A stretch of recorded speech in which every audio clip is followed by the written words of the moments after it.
Sa pinakahuling balita, tumitindi ang tensyon sa West Philippine Sea kasunod ng ulat ng Philippine Coast Guard tungkol sa pagdami ng mga barko ng China sa rehiyon.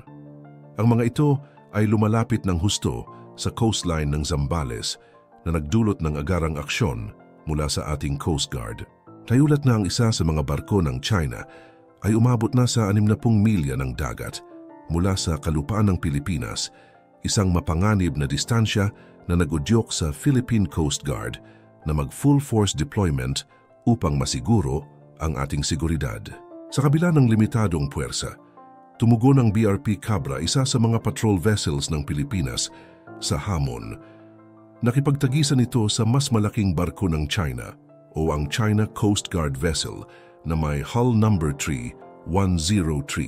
Bagamat mas maliit ang BRP Cabra, matagumpay pa rin itong naitaboy ang barko ng China mula 60 nautical miles papuntang 80 hanggang 70 nautical miles mula sa baybayin ng Pilipinas. Ngunit, sapat na ba ang tagumpay na ito upang magbigay ng katiyakan sa laki ng West Philippine Sea at ang dami ng barko ng China na nagkakalat sa lugar, nananatiling hamon ang kakulangan ng puwersa at kagamitan ng ating Coast Guard? Pero bago po ang lahat, baka pwedeng palike ang video na ito dahil napakalaking bagay na ito sa aming content creators. Maraming salamat po. Sa kasalukuyan, maliit lamang ang bilang ng mga barko ng Philippine Coast Guard na may kakayahang magpatrolya sa malawak na karagatan ng West Philippine Sea. Dahil dito, maging ang Philippine Navy ay tumutulong na rin sa pagbabantay upang punan ang kakulangang ito. Sa kabila ng pagsisikap, nananatili ang malaking hamon sa seguridad ng ating katubigan. Hindi rin biro ang kalagayan ng ating mga kagamitan. Kung ikukumpara sa mas malalaking barko ng China, tila na pag-iiwanan ng Pilipinas pagdating sa teknolohiya at laki ng puwersa. Isa itong paalala na kailangang paigtingin ang pagpapalakas sa ating maritime assets. Bilang tugon, aktibo naman ang pamahalaan sa pagbili ng mga makabagong patrol vessels mula sa ibang bansa. Sa susunod na mga taon, inaasahang darating ang 4 na bagong barko mula sa France at Japan na nagkakahalaga ng halos 50 bilyon pesos. Bukod dito, 3 Cape-class patrol vessels mula sa Australia ang nakatakdang idagdag sa fleet na may kabuuang halaga ng 23.5 bilyon pesos.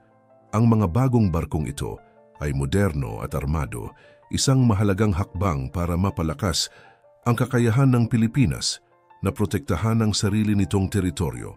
Ngunit sapat na ba ang mga pagbabagong ito upang matiyak ang ating soberanya?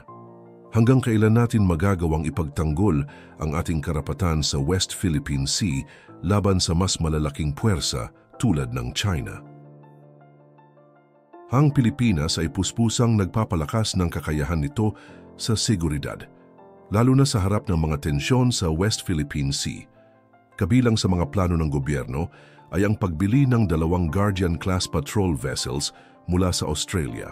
Ang mga barkong ito ay idinisenyo upang makapaglayag sa mababaw na bahagi ng karagatan na maaaring gamitin sa operasyon tulad ng pag-deliver ng supply sa BRP Sierra Madre na nakaposisyon sa Ayungin Shoal.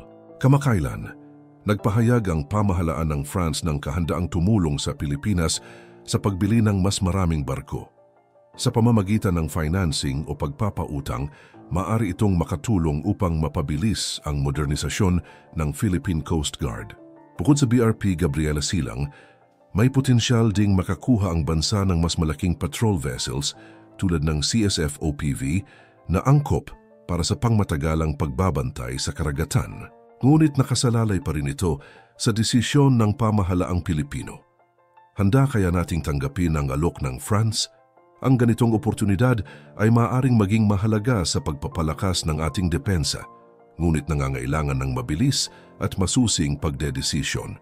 Samantala, patuloy ang negosasyon ng mga kumpanyang Israeli Defense upang makakuha ng kontrata para sa karagdagang armas ng Pilipinas.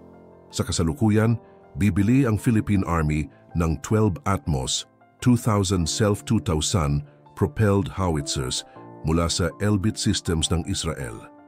Ang mga kagamitang ito ay magagamit hindi lamang laban sa lokal na rebellion, kundi pati na rin bilang coastal defense sa mga lugar na nasa panganib ng pananakop. Bukod dito, inaalok ng Israel Shipyards ang Philippine Navy ng mga warships na mas abot kaya kumpara sa Rizal-class frigates.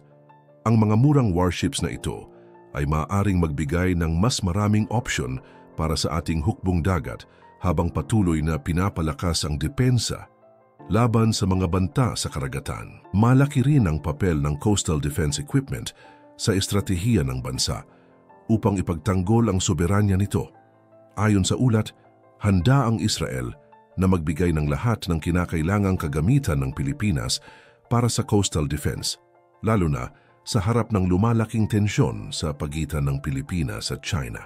Ang patuloy na pag-uusap sa pagitan ng Israel at mga opisyal ng Pilipinas ay nagpapakita ng dedikasyon ng gobyerno sa paghahanap ng mga makabagong solusyon sa mga hamon ng seguridad. Sa kabila ng mga hakbang na ito, ang tanong ay nananatili kung sapat na ba ang ginagawa ng gobyerno upang tiyakin ang seguridad ng bansa. Ang pakikipagtulungan sa ibang bansa tulad ng Pransya, Australia at Israel ay isang mahalagang bahagi ng modernisasyon ng ating sandatahang lakas. Ngunit dapat din nating pagtuunan ng pansin ang pagsasagawa ng mga inisyatibo upang paigtingin ang sariling kakayahan ng Pilipinas. Ang mga planong pagbili ng modernong barko at kagamitan ay nagpapakita ng layunin ng pamahalaan na palakasin ang depensa ng bansa. Gayunpaman, mahalaga rin ang tamang implementasyon at paggamit ng mga ito upang masiguro ang tagumpay ng ating mga operasyon. Sa huli, ang ating lakas ay hindi lamang nakasalalay sa teknolohiya, kundi sa pagkakaisa ng sambayanang Pilipino sa pagsusulong ng soberanya ng bansa. Ang kakayahan nitong tumama sa target mula sa layong 300 kilometro ay nagbibigay ng potensyal bilang mahalagang pandagdag sa depensa ng bansa. Sa tulong nito, mas magiging epektibo ang ating Philippine Army sa pagsugpo sa mga banta mula sa mga barkong nanghihimasok sa ating karagatan. Hindi lamang ito abot kaya, kundi ginagamit na rin ng maraming bansa na patunay sa kalidad nito. Ang tanong, dapat bang pagtuunan na agad ng pansin ng gobyerno ang pag-aangkat nito? Malinaw namang isang epektibong hakbang ito upang mas mapalakas ang seguridad ng ating teritoryo. Pagdating sa proteksyon sa himpapawid, ginagamit ng Philippine Air Force ang Spider Air Defense System na may kakayahang depensahan ang bansa mula sa mga missiles at eroplano ng kalaban sa layong 50 kilometro. Subalit, kinikilala na ang saklaw nito ay limitado. Kaya't isinusulong ang pagdagdag ng Barak 8 missile system ng Israel na may abot na 150 kilometro. Sa mas malawak nitong saklaw, mas maraming bahagi ng bansa ang maaaring maprotektahan mula sa posibleng banta ng mga ballistic missiles. Kasalukuyan nang nakalista ang Pilipinas bilang potensyal na operator ng Barak 8. Ngunit, ang presyo nito ay mas mataas kumpara sa Spider system dahil sa mas superior nitong teknolohiya. Ang kakayahan nitong harapin ang ballistic missiles ay isang kritikal na aspeto na kailangang bigyan ng pansin, lalo na't patuloy na umiigting ang tensyon sa rehiyon. Kaya ba itong punduhan ng pamahalaan? Kung magagawa, malaking hakbang ito sa pagpapalakas ng ating sandatahang lakas. Ang modernisasyon ng ating hukbong sandatahan ay hindi lamang usapin ng teknolohiya kundi ng sapat na pondo. Ang mga high-tech na kagamitang ito tulad ng Barak 8 ay nangangailangan ng malaking alokasyon mula sa gobyerno. Bukod sa teknikal na aspeto, mahalagang pag-isipan kung paano ito magiging tugma sa kasalukuyang sistema ng depensa ng Pilipinas. Ang suporta ng Israel ay malinaw na isang magandang pagkakataon, ngunit ang desisyon ay nakasalalay sa kung paano mababalanse ang budget ng bansa.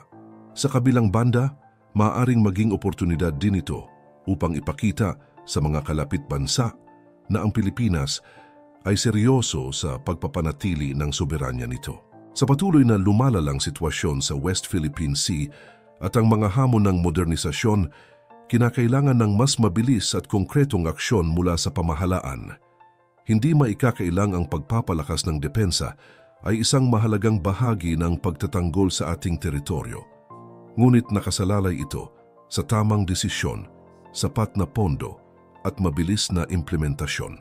Ang Israel, na isang kilalang leader sa teknolohiya ng depensa, ay malinaw na handang magbigay ng suporta sa Pilipinas. Gayunpaman, mahalagang maipakita ng gobyerno na kaya nitong punduhan at ipatupad ang mga kinakailangang hakbang upang maprotektahan ang bansa. Sa tingin ko, mahalagang pagtuunan ng pansin ang modernisasyon ng ating depensa, lalo na't harap-harapan na ang mga hamon sa ating teritoryo.